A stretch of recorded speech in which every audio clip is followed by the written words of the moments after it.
how to love your spouse in a Christian way.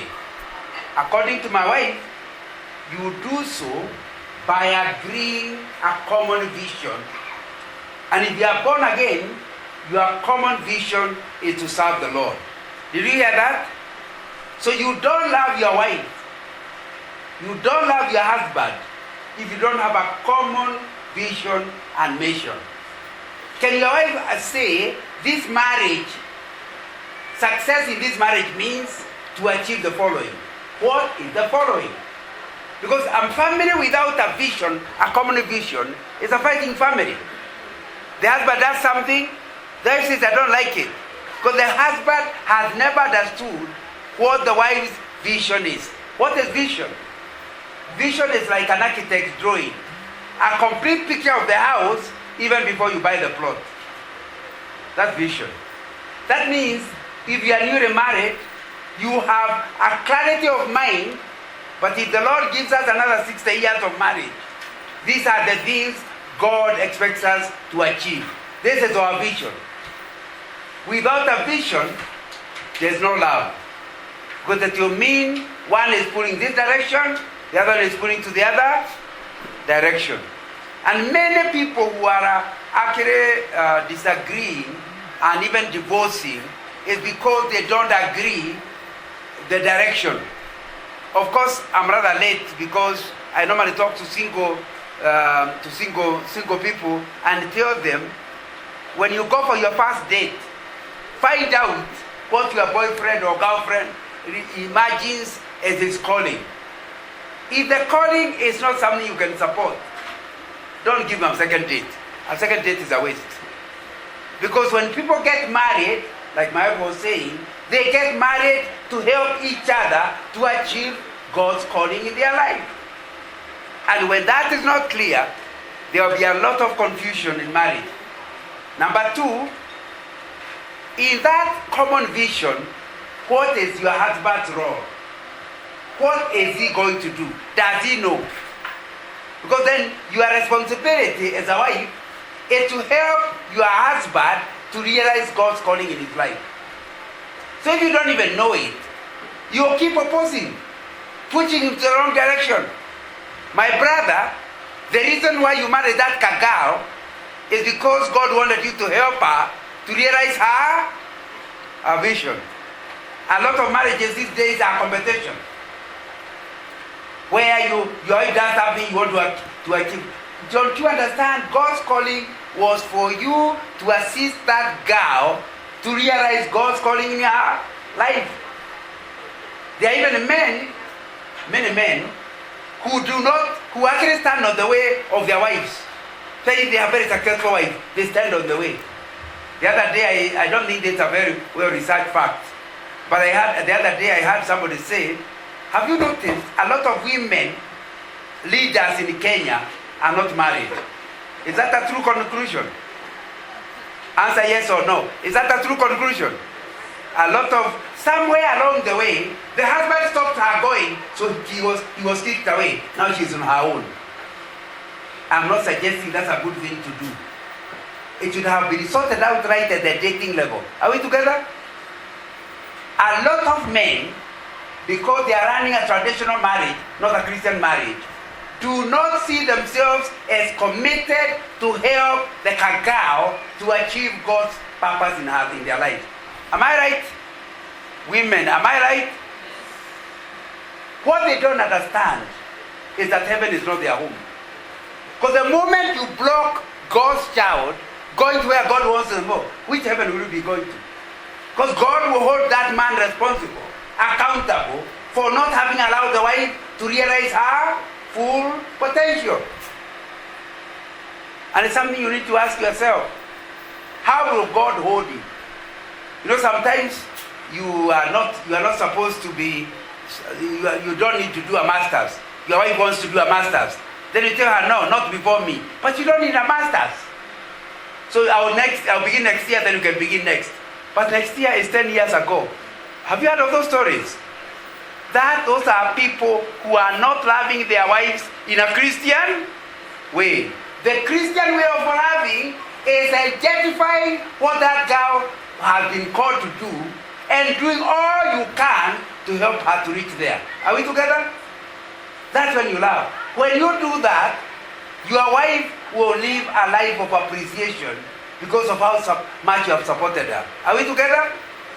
That's really what my boss was saying. And the same thing with a wife.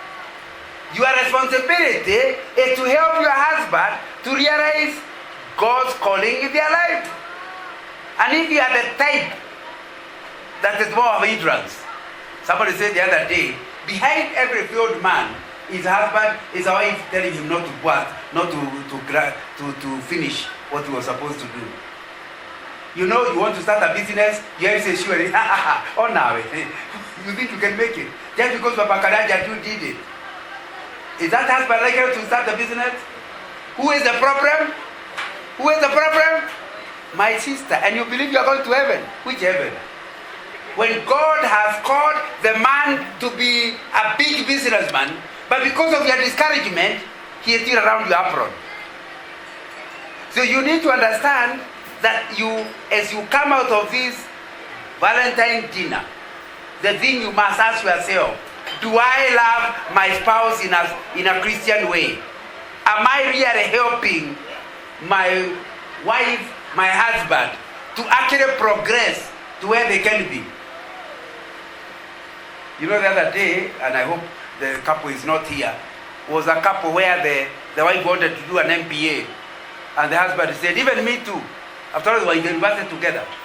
The trouble is, when both of you go for MBA, who remains with the children? Am I communicating? So one day the children called them and said, because they actually had to be taken to boarding school, in primary school, so that the two can do MBA. Then when the boy was in the boarding school, he realized the other boys are trying to persuade him to start taking drugs. So on the holidays, he told mom and dad, we are going to have a meeting in the evening. They kept ringing each other during the day to ask, what is the boy likely to say? I think it was only 10 years. When he came, he told the sister, this is a serious meeting, you are not welcome. So they went with the parents to the bedroom. And the boy said, why did you take me to boarding school? Is there your intention that you want me to become a drug addict? The parents said, never. We are doing our best, we are even doing MBA so that you can get more money. You don't have to pay for all your education. Says, by the time you are paying education, I will be a drug addict. And you took me to them. So he said, you can't love me. If you love me, you will not have taken me to a boarding school, in primary school. Why do you think that was happening? Because nobody was willing to help the other. And so, if you are going to love the other person in a godly way, you will not do me too, me too. You ask, what has God called me to do? What has God called my wife to do? If you support each other to be what God wants. For example, people keep calling me doctor, but I'm not a doctor. I never did a PhD. This girl has a PhD. When she was doing a master's and I didn't have any, someone came and said, wait a minute, Nana, what's wrong with you? A woman getting a master's and you have none. I said, but she is a teacher, because she used to teach A-level economics. So when A-level ended, she wanted to follow the students in the university. And you can't teach in the university without masters. Me, I was working for Shell, and I did many courses all over the world, but they could not amount to a master's, let alone a PhD. So why would I be competing with my wife? And she actually needs a master's in order to teach. And once you go into the university, a PhD is a requirement. Am I right? So the question is, why would I stop my wife realizing her calling because of jealousy? Are jealous people going to heaven?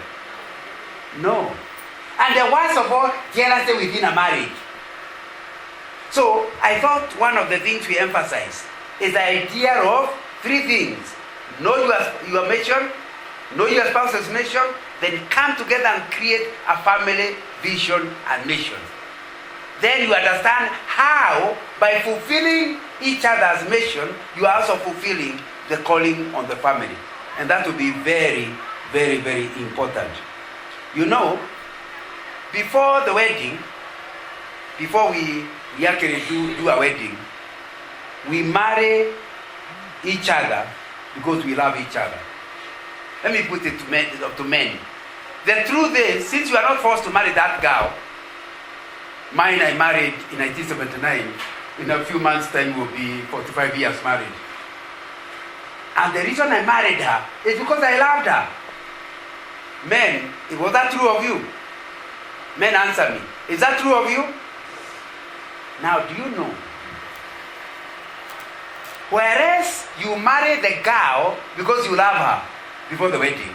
After the wedding, you love her because you married her. Let me now repeat the whole statement. Before the wedding, you love her, you marry her because you love her. After the wedding, you love her because you married her. You see, earlier it was voluntary.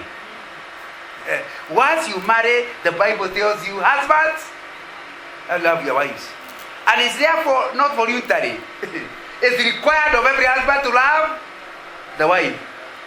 Now please understand what we are saying. You know, some people think they are only 10 commandments. Here, one more. Men, are you listening to me? One more commandment. Even if you have kept the other 10, here this one. The Bible does not say try to love your wife. What does it say?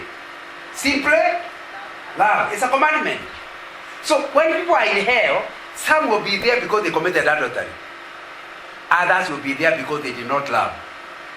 Both of them are broken commandments, isn't it? So you need to understand, after the wedding, you don't have an alternative but love. My sister, I know you have discovered your husband is not lovable. You know, after all, he had a hairstyle that was afro, now in an airport. Now, so basically, he doesn't look the type you can love. But my friend, before the wedding, you had a choice. After the wedding, my sister, you have no choice.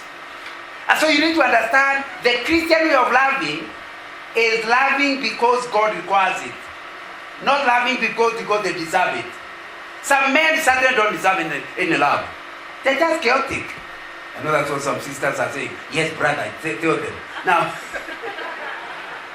but that you don't love us because we deserve to be loved. You love us because you married us. The only qualification required for a woman to marry a husband is, for a woman to love her husband is marriage. I know your wife used to be a figure 8, now looks more like a drum. But really, you need to understand. You do not love her because of her look. You love her because you married her. It's a command. Remember, we are talking about not the world type of loving. The Christian, you told me to talk about how to love your wife in a Christian way. And the Christian way is, you must know your wife does not have to cook good ugali. Even if her ugali is like soil. Eat it, and telling her, I'm going to help you to learn how to cook. But in the moment, darling, I love you.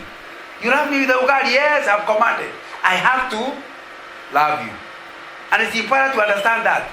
However, some people are saying, yeah, I should be loved the way I am. Now, my friend, if you are actually deliberately misbehaving so that your husband loves you as misbehaving as you are, you have a problem. Your husband will go to heaven because of loving somebody not lovable like you. But you'll be in hell because of making it difficult for him to love you. Am I communicating? So we are not asking you to try to be difficult to be loved. Well, we are just telling your husband, even if you are difficult, he still must love you. And it's important that is well understood.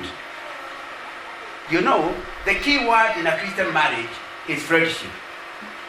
The thing you must work on is friendship. And unfortunately, there are several things that you have to know about friendship. Number one, because that's what we are supposed to have as a married couple, friendship is voluntary.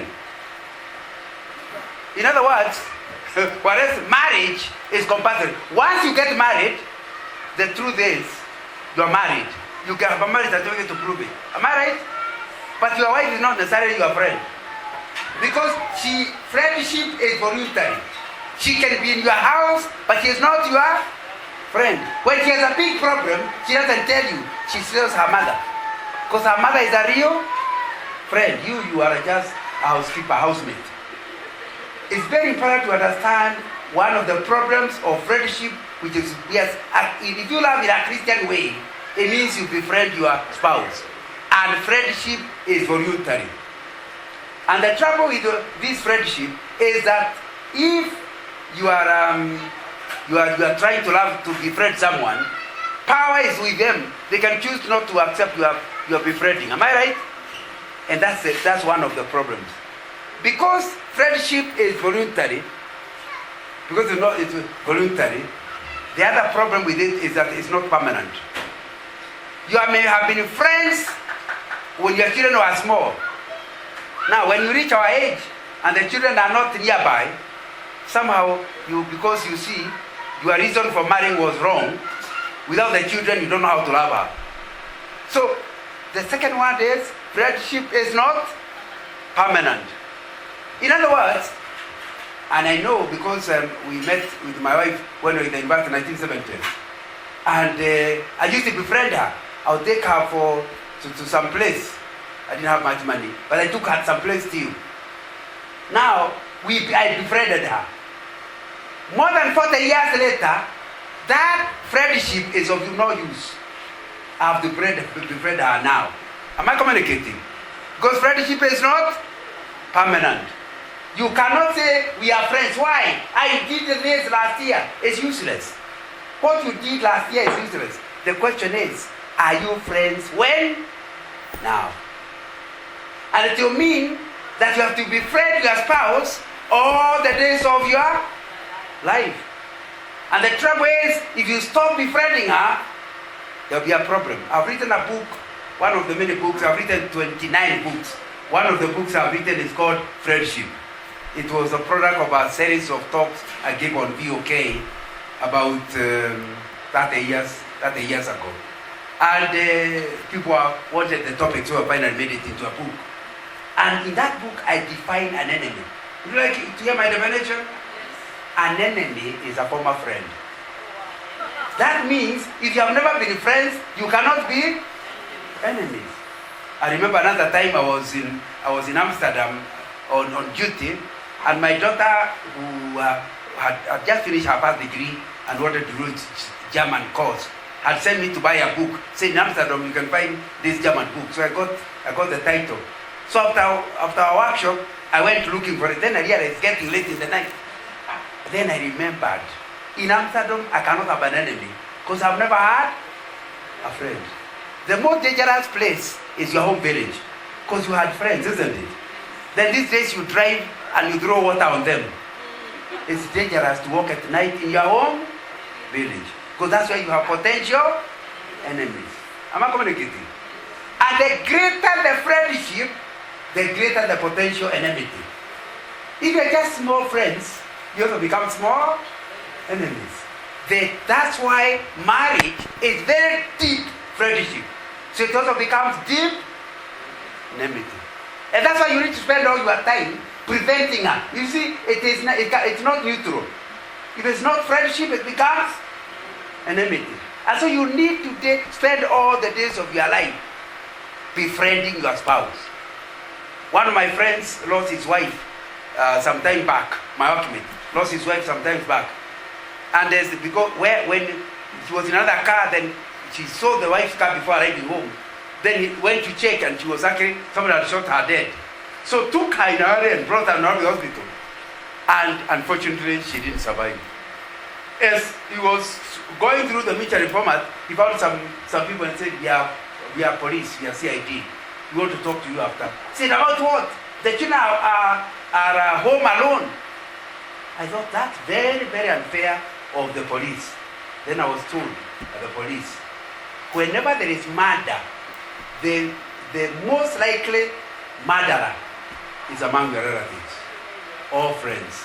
Because there must be motive in a murder. Am I communicating? So it means that you need to understand that you cannot let your marriage just go for you need to plan how to befriend that cacao. Even if she is resisting, keep trying. Why? Romans chapter 12 says, If you love someone who doesn't love you, it's like you're putting coals of fire. See, one day you'll burn. I hope sooner, I don't know, 2 years or 20 years. But keep putting the coal. That's really what we are talking about here. Because some people are just refusing to be loved. Continue doing it. Never give up. And what you are doing, you are putting coals of fire on them according to the Bible. And one day, they are going to melt. So you need to understand, friendship is not permanent. Friendship is not permanent.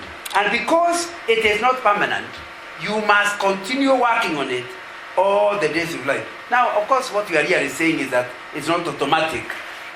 It needs a lot of investment. And the language of friendship is time. In that book I told you about, and you can get, all my books are available from Scripture Union. Just Google Scripture Union, ask them for the book. My book is also available in Amazon, if you like reading digital books. I quote a Kikuyu saying in the book, Dogo ne makinya. What's that in English? Friendship is missing one another. In other words, if you don't miss me enough to actually come to visit me, you are actually communicating, we are no longer friends. Friends miss one another. And that's what I'm saying is, despite how busy you are, if somebody is a true friend, you look for time to visit them. Am I right? So in the same way, if my brother, you are too busy to give your wife time, friendship has gone. Because the language of friendship is time. You can buy her a car, but if you are not available, you are still not friends. You can buy her a dress in London, but if you are not available, you are not friends. The language of friendship is time. And you need to ask yourself. And you know, she knows you are busy. So when out of that busy stage, you are able to cancel everything. Just with her. Because you are not with her when you are talking on your phone. You are not with her when you are working on your computer. And you are still talking on the phone. No. You are together when you drop everything and say, I'm yours. What would you like us to do? That's why one of the things you do is take her out. What is take her out? It's not that her food is not bad. It's so that she doesn't cook. You know, she can be talking to you, run to the kitchen back. That's not. It means if she really loves you, she'll stop everything just to look at you. Like every word you're producing is gold. My sister will say, but I'm a baby. Please remember, those babies are temporary residents in your house. They are not married, does not include children. I'm talking about Christian marriage, not the good one. Christian marriage does not include children. That's why they come and go. If you are married for 60 years, you'll have children only for 20 years. The other 4 days without children. We married just getting to 45 years. If you came to our house, you will not know whether we had any children at any time, except when our grandchildren are visiting. So if you are married, you know, in Kikuyu land, I was in Garissa University. I was in Garissa University last Sunday. I was being in Garissa, and in the afternoon we had a marriage seminar for the students. One question I was asked is, what about if I married a woman and then for 4 years she has no child? Am I allowed now to drop her and look for one who can bear children? These are young people asking me the question. Because in the understanding, in traditional marriage, a woman is not a friend. A woman is a child-bearing machine. And when you buy a machine and it doesn't do the job it was given, she will return it to seller. Am I communicating? And by the way, in Kikuyu land, returning your wife was allowed, and you will get your dowry back. Because what you are paying dowry for is a child-bearing machine. Just so that you understand that tradition. I know it's not my topic tonight. You understand traditionally. The word Kikuyu dogo, dogo is the deep friendship. It can never be used for somebody of the opposite gender. It has to be a person of the same gender.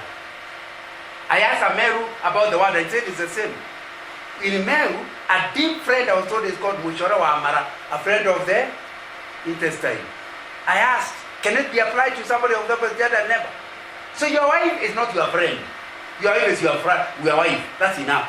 So, in Christian marriage, your wife must be Your wife must be your friend. And because she's a friend, the children is adjuted to look after. When you look after your children, you are doing God a favor.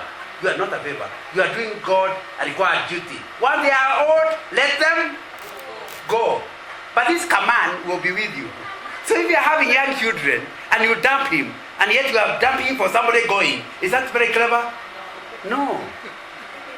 You better just let them cry. Do not die out of crying. And just be with that man. That shows you don't love him. If you love him, you forget. Not forever, but for a while. Am I communicating? Yes. That's what friendship is all about. You cannot claim to love people and you do not put time aside out of everything just to be the one another. And you don't even have to have a lot of money. One of the things you have done with my wife is just go to Jeffrey's and walk around. Even if we are not talking at the beginning of the walk, by the time we are doing the 10th round, we are talking. Am I communicating? Yeah, and it doesn't cost any money if you know the place in Hamilton. It's just walk. So, but do something together that allows you to talk to one another. You don't have to take her to Hilton. No, Hilton closed. You don't have to, which is the big hotel these days. We used to use Hilton. Just take her to the kiosk nearby, as long as they are not too noisy. Because you want to talk to one another. It's not the quality of food, it's the time. Am I communicating? And you need to understand that if you are going to love in a Christian way, it means you give each other a very important asset called time. My prayer is that I realize I'm only two more minutes, so I may not necessarily be able to do all what I wanted to do. I would have wanted to look at the book of Romans and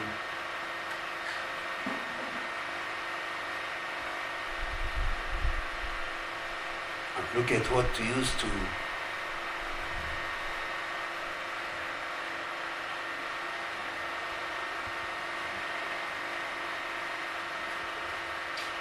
one of the things, the book of Romans chapter 12 is a book about relationship, how to relate with one another. And it's a very, very important thing if only we had the time to look at it. So that you understand what the Lord is actually saying and asking you to do with them. And the book of Romans chapter 12 talks about if you really are going to be friends, you must be people that look at each other and desire to serve the other person to be regarded as better than you. And that will be an important thing you ask yourself whether that's something you are.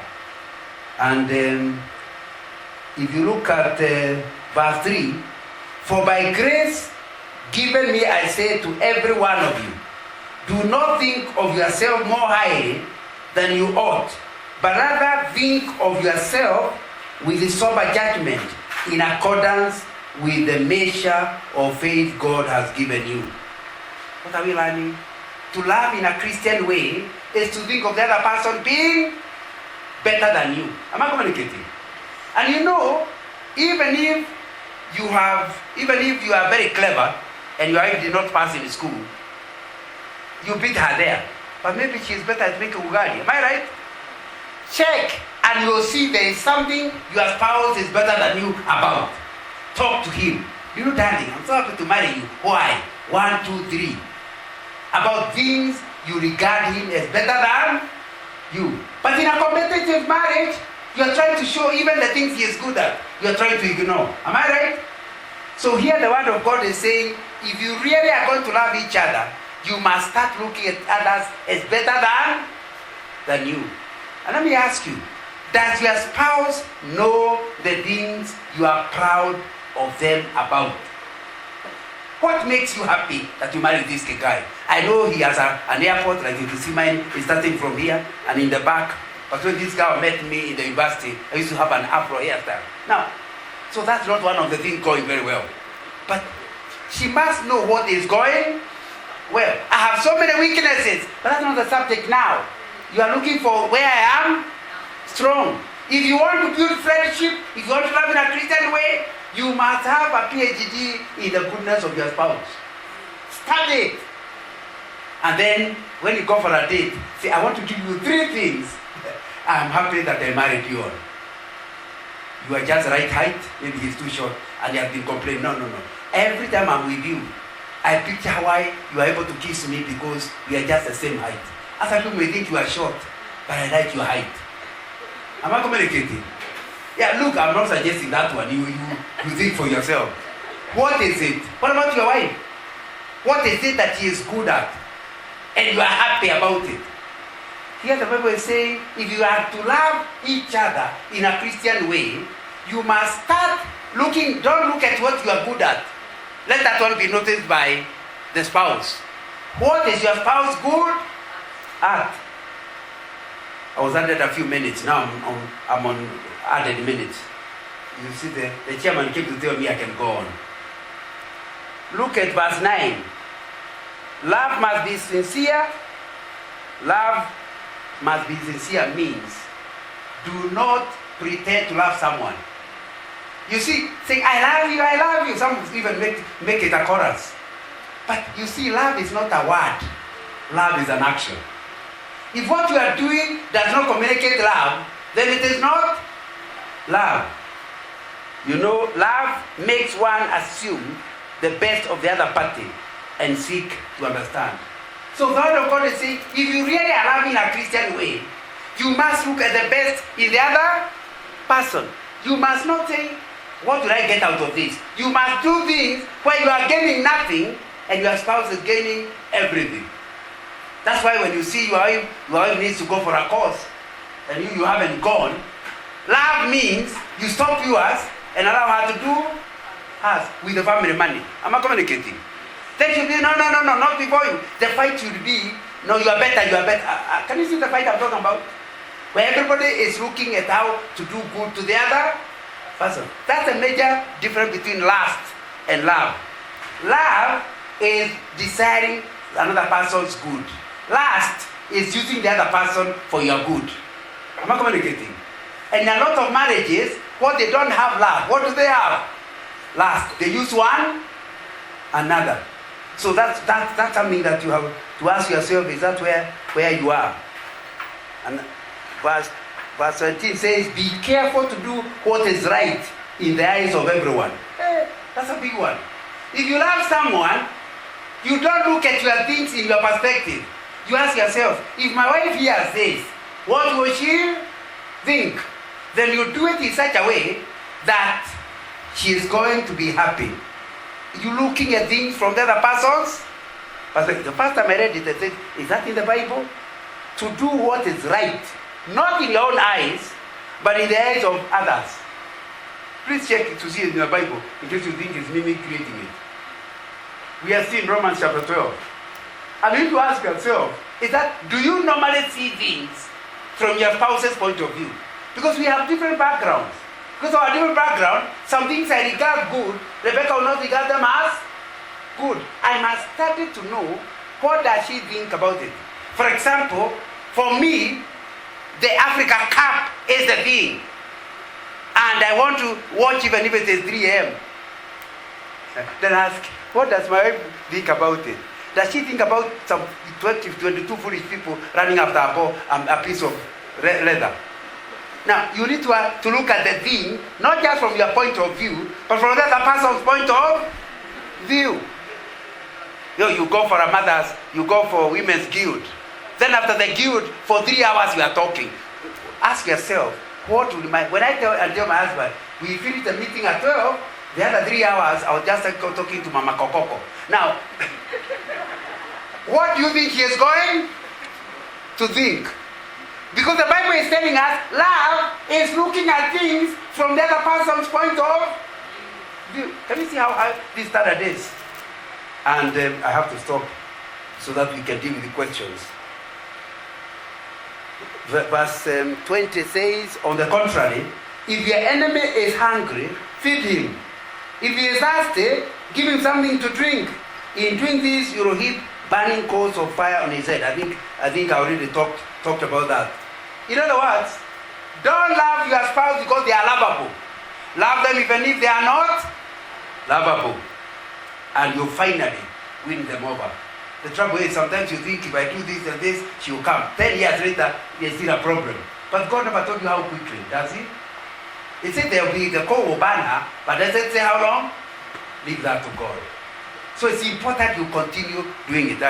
If I can speak until morning, and I've already gone another 6 or 7 minutes above the time, so you allow me to finish there. But have I communicated anything? Now the ball is now in my court. By the way, I was speaking to myself. In case you thought I was preaching to you, I'm preaching to myself. And I hope Rebecca is also hearing. If our marriages will be better, we must listen to God's word. And then love each other, not the way Kikuyus love, but the way the Bible requires. And the two are not the same. I think that will be something important. So, I just want to look through the questions and then see